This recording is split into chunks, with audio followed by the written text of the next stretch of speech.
ఏలూరు జిల్లా పెదవేగి మండలంలోని రాట్నాలకుంట గ్రామంలో వెలిసిన శ్రీ రాట్నాలమ్మ అమ్మవారి ఆలయ రహస్యం మీకు తెలుసా?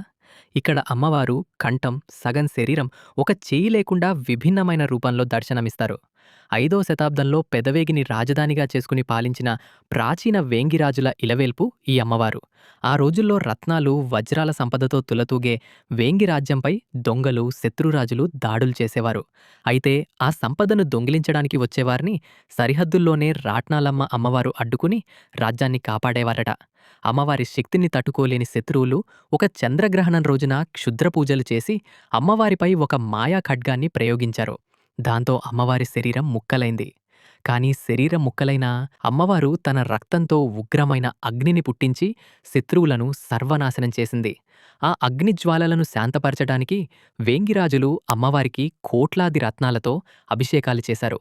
రత్నాలతో అభిషేకించడం వల్లే ఆమెకు రాట్నాలమ్మ అనే పేరు వచ్చింది. ఈ ఆలయ ప్రాంగణంలో క్షేత్రపాలక వృక్షం ఉంటుంది. ఇక్కడ బ్రహ్మ, విష్ణు, మహేశ్వరులతో పాటు దశభుజ దుర్గాదేవి కొలువై ఉంటారు. ఈ చెట్టుకి ముడుపు కట్టి 11 ప్రదక్షిణలు చేసి ఏదైనా కోరిక కోరుకుంటే 41 రోజుల్లోగా ఆ కోరిక నెరవేరుతుందట.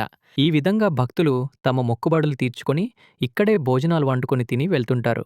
ఉభయ గోదావరి, ఏలూరు జిల్లాల ప్రజలకే కాకుండా ప్రముఖ బ్యాడ్మింటన్ స్టార్ పివి సింధు కుటుంబానికి కూడా ఈమెనే కులదైవం. అలాగే ఈ ఆలయం పక్కనే స్వయంభూ బ్రహ్మసూత్ర శివలింగం ఆలయం ఉంటుంది.